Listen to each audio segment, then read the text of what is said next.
cold out here. It's cold out here, and the temperature wasn't much warmer in the Situation Room. Our meeting did not last long, but it is so sad that in a matter of hours or just a few days, many federal workers will not be receiving their paychecks, and what that means in their lives is tragic in terms of their credit rating, paying their mortgage, paying their rent, paying their car payment, paying their children's tuition, and the rest. The president seems to be insensitive to that.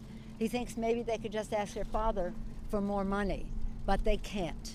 And we think that the collateral damage that he is causing by, well, I'm going to yield to the leader to talk about that, but I would say this.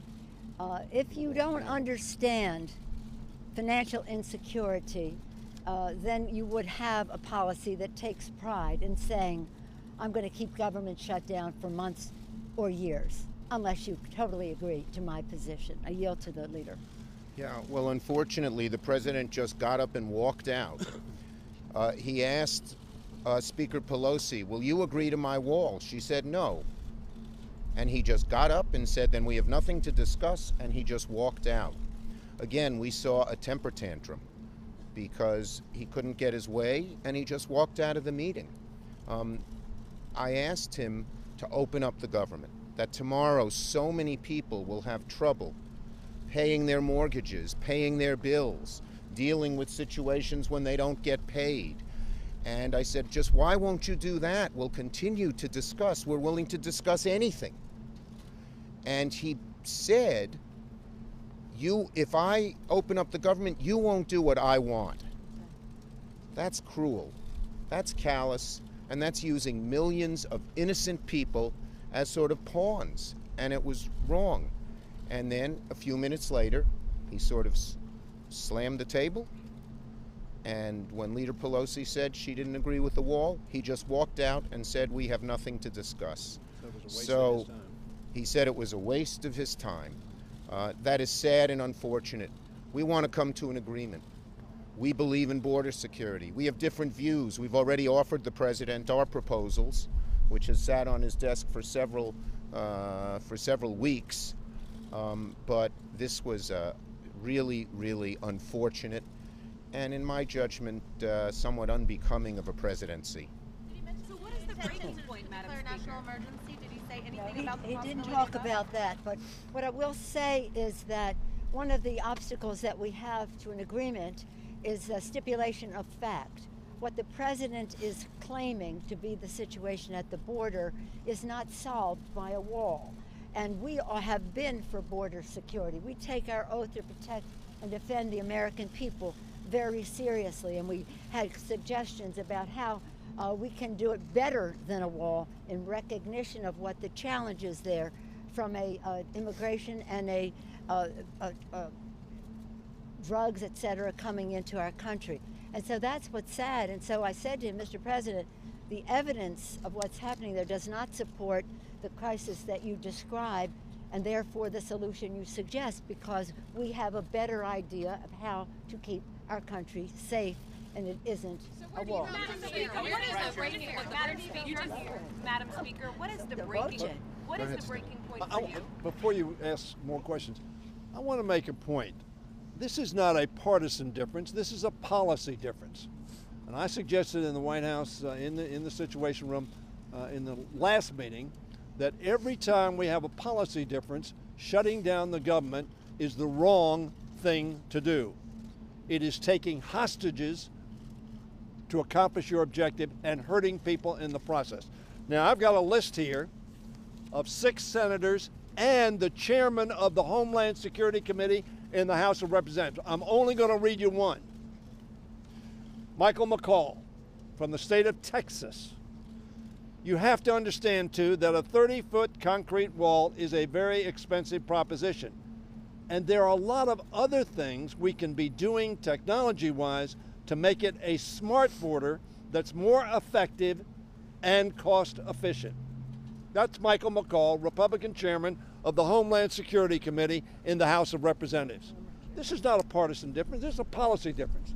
And it is unacceptable to put 800,000 people at risk, 38 million people on food stamps, millions of people who are expecting to get a refund on their taxes, people who want to use the national parks, people who want to get farm assistance in the Farm Bill. That is why we have 4 bills on the floor that we're going to send to the United States Senate. Now I want to read you one more quote. Of course not, when asked, you think you ought to shut down government? Of course not, he said. Remember me? I am the guy that gets us out of shutdowns. It's a failed policy. Mitch McConnell, 2014, CNN. It is a failed policy, and we ought to stop it. Is there any hope, Madam Speaker, is there any hope this ends anytime soon? Leader Schumer. Legally, if he issues a national emergency.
Back.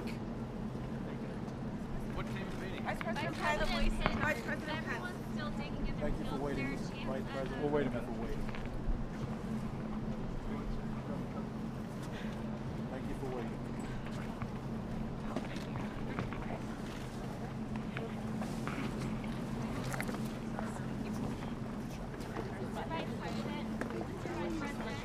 Thanks again for waiting. Thank you, sir. You bet. You bet. Vice President Pence. Is it very short meeting? Is it true that the president and obviously there's been no movement made on either side? What is... Thank you all for coming out. We'll make a few brief remarks and then happy to answer a few questions. We just ended a very short meeting in the Situation Room. The President invited the Republican and Democratic leadership here to Capitol Hill because we are facing not only a partial government shutdown, but we are also facing a humanitarian and security crisis at our southern border. This past week, the President and I and these leaders met on 2 separate occasions. All those in the room directed staff to spend the entire weekend working over proposals. At the President's direction, we incorporated Democrat ideas and language in our proposal and made an offer to resolve this impasse and address the crisis at our southern border. And today, in this brief meeting, we heard once again that Democratic leaders are unwilling to even negotiate to resolve this partial government shutdown or address the crisis at our southern border. They demanded once again that before any negotiations could begin, that we would have to agree to reopen the government. And the President called the question in the meeting. He asked Speaker Pelosi that if he opened things up quickly, if he reopened the government quickly, would she be willing to agree to funding for a wall or a barrier on the southern border? And when she said no, the President said goodbye. Now, I know there's been millions of Americans, hundreds of thousands of federal workers that are as disappointed as we are that the Democrats are unwilling to engage in good faith negotiations. Look, the American people know We face a serious humanitarian and security crisis at our southern border. And this president, our entire administration, working with these Republican leaders, is going to continue to drive forward to bring about the kind of reforms that will see to the safety and security of the American people.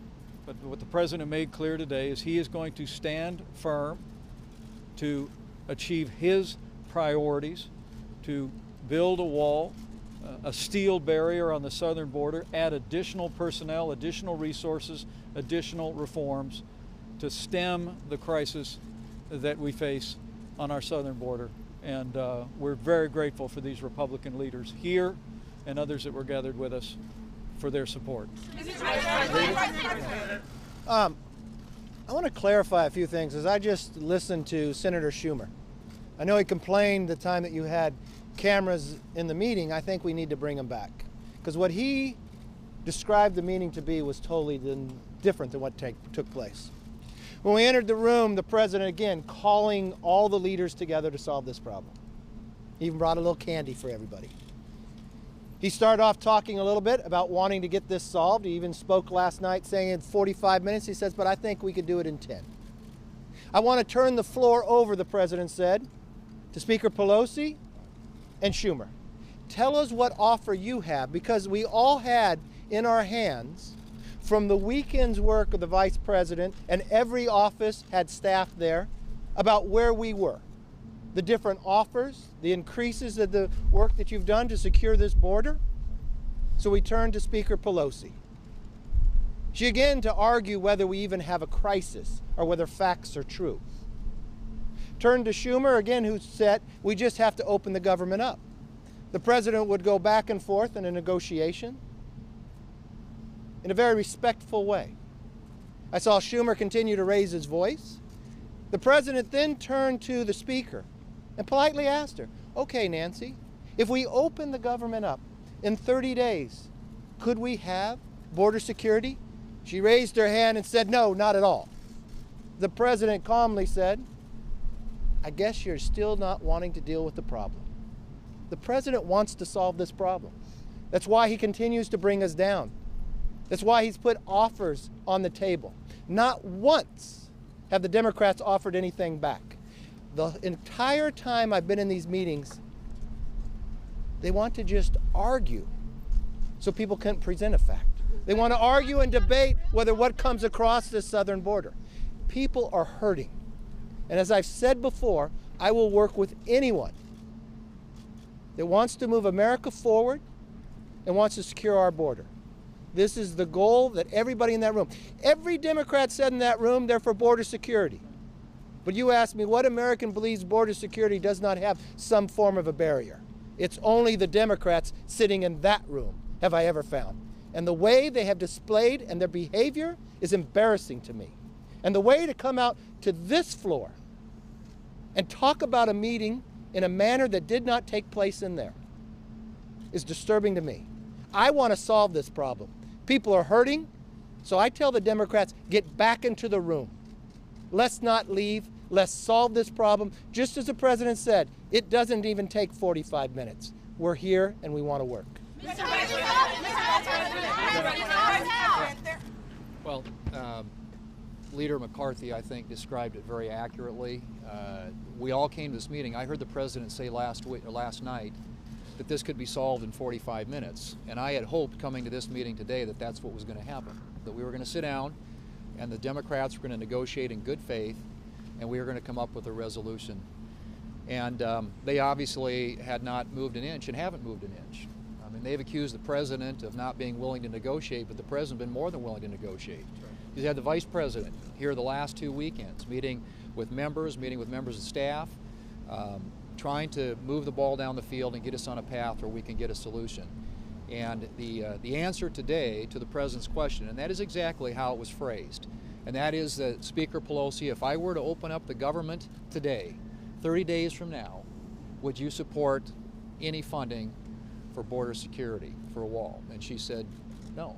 And I think the president clearly interpreted that, as he rightly should have, as clear evidence the Democrats have no interest right now in trying to solve this problem. They clearly want the political issue. Mr. President, where do you go from here?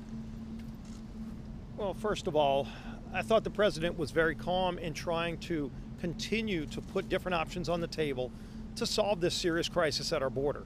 Last night he laid out some of the problems and challenges that we're facing as a country and how we can get a solution. Today what he did was start to offer some more ideas. And look, our teams worked over the weekend, and we can talk about terms all day long, but at some point the other side has to put a counteroffer on the table. No is not a valid answer if you're serious about solving this problem. And so as the president started off laying out not why he wants $5.7 billion, but why the experts who are tasked with securing our nation have said it's going to take $5.7 billion to secure the border and deal with this crisis, including building a wall. When Nancy Pelosi last week, her only answer was to jokingly say she'd support $1. Now, the American people who are watching this shutdown, the families who are going to be missing paychecks this week, it's not fair to them to jokingly say you're going to willing to only offer $1 to solve this problem when you haven't given any serious, credible counteroffer. The president's laid out many different options. The president's even said he'll change the definition of a wall to work with Democrats. He'll move off of the number. He even sent the vice president down weeks ago to offer a negotiation that would involve a lower number than what our national security experts have said. And not one single time have the Democrats offered a counter other than to say $1. And so today when the president, and by the way, nobody slammed their hand on a table, to mischaracterize some of the things that happened in that meeting is not fair to this process. But at the same time, when the president looks at Nancy Pelosi and says, if I give you another 30 days, will you be willing to support some funding for a wall to secure the border? And she says no. Not, well, maybe a little bit more than $1, not some serious counteroffer, but just flat out no. That's not an acceptable answer to a serious crisis at our border where we're seeing people dying, where we're seeing the drugs that are pouring in and the families all across this nation that are being touched in a very negative way by the drugs and the opioids. When you're going to see paychecks being missed, and there's a quick way to solve this problem, and not once have the Democrats offered a single counteroffer. And the president's offered multiple times to negotiate in good faith, and the Democrats haven't given one counteroffer. That's not an acceptable answer. They need to come back to the table with some kind of serious, credible alternative. Mr. President. Sure. Just quickly to add, I think on behalf of the Department of Homeland Security, I'm just thoroughly disappointed.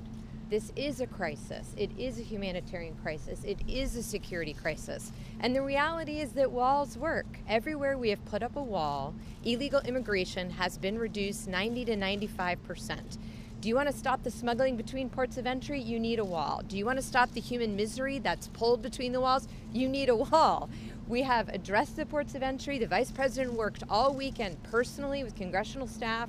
We came up with an offer that would secure the ports of entry by checking every single vehicle for drugs, but the criminals also come between ports of entry. It's not an or, it's an and. We need security at the ports of entry, and we need security between the ports of entry. So I will let you take questions, sir, but this is a crisis. It's up to the United States Congress to do their job, take the leadership that the Vice President and President are taking, and fix this on behalf of all Americans. Mr. President, you said at the beginning that the President is standing firm on his demands for his border wall. How is that compromised in this context? And what are you going to say to, 800,000 federal workers not getting their first paychecks this Friday, TSA workers, Secret Service agents, people whose job it is to protect people. What do you say to them this week as we're going into 20 days of a shutdown?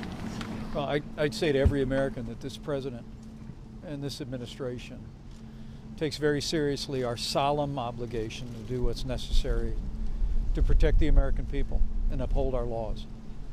The offer that we put at the president's direction on the table, the offer that was in front of Democrat leaders again today in the Situation Room, represents a combination of approaches. Certainly there's the president's wall, a steel barrier on the southern border, that the president's put his number on the table. But we've also added additional resources for personnel, additional reforms, humanitarian assistance, changes in our asylum laws, some of which was informed by our earlier discussions with Democrat leaders. We've been working in good faith over the last 3 weeks to resolve not just this partial government shutdown, but to address what is an undeniable crisis at our southern border. Even the Washington Post called it a bona fide emergency. We have 60,000 people a month being apprehended at our borders, and 2/3 of them are now families and unaccompanied minors. That's not a situation that our Border Patrol system was ever designed to deal with. And so we need reforms, we need changes, we need a wall, a physical barrier. But what I think would have to be distressing to 800,000 federal workers and to tens of millions of Americans is the answer in all of this from the Democrats is we will not negotiate. Mr. Vice President, I'm sorry. How does it help that the president walked out of the room? How is that getting closer to a solution? Well, I think the president made his position very clear today that there will be no deal without a wall. There will be no deal without the priorities the president has put on the table. But if you look at the proposal that the president directed us to offer this weekend after spending 2 days with senior staff, 2 meetings with leadership, it reflects Democrat priorities as well. But frankly, as we continue to hear about the idea that Congress, and I know there'll be votes tomorrow, that the House will take up bills to open portions of the government, and the president literally called the question. He said, if I opened up the government quickly, would you agree to border security and a wall? The Speaker of the House said no. And at that point, I think the president thought there was no longer any reason to be talking at this meeting. But as we said afterwards, and we had conversations with the leaders before they left, is we hope they will come back to the table. I'd say to every American looking on who shares our frustration, call your congressman, call your senator. If you think the Democrats should be negotiating in good faith to resolve this partial government shutdown and to address the humanitarian and security crisis at our southern border, then you ought to call your congressman, call your senator, tell them come back to the table, and I will tell you the door here at the White House is wide open. We're ready to sit down with these leaders and with Democratic leaders and resolve this issue. My question to you is that Democrats said that the president was slamming his hands on the table and that he walked out. Can you talk a little bit about, can you just categorize what the president did in the meeting? And also, are we any closer than you think to having a national emergency declared if the meetings are going like this and they're so contentious?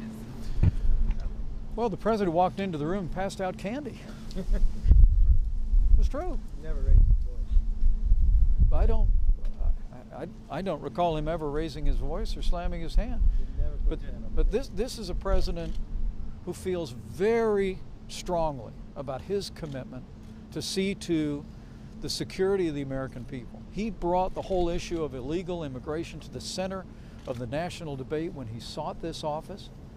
And we actually saw a decline in illegal immigration at our southern border in our first year in office. But the reality is, because of the lack of reforms, because of the lack of a wall, because of the loopholes in our laws today, we are now seeing a precipitous rise in families and unaccompanied children being driven by human traffickers and cartels, individuals who are exploiting vulnerable families, encouraging them to make the long and dangerous journey up the peninsula. And you could hear the president say this is a crisis of heart and soul. He feels this passionately. And he left the room today because Speaker Nancy Pelosi said that even if he gave her what she wanted, she would never agree to the border security priorities that we have on the table, and that was unacceptable. Please, right here. Mr. Vice President, is the president now closer to declaring a national emergency? Will he do it? I know the president's made it clear that he's looking at that. He believes that he has the authority to do it. But the president's belief, and I know it's the belief of these Republican leaders as well, is that Congress should just do their job. Look, politics is the art of the possible.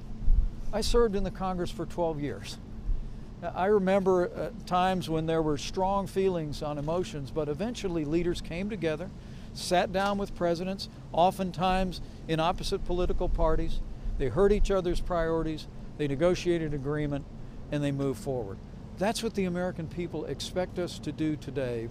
But when the Speaker of the House comes to the table with the leader of the Democrats in the Senate, after we've made days of good faith negotiations with an offer on the table, and their only answer is they will not negotiate until we reopen the government. And when the president says, well, if I gave you exactly what you're asking for, would you agree to border security and a wall?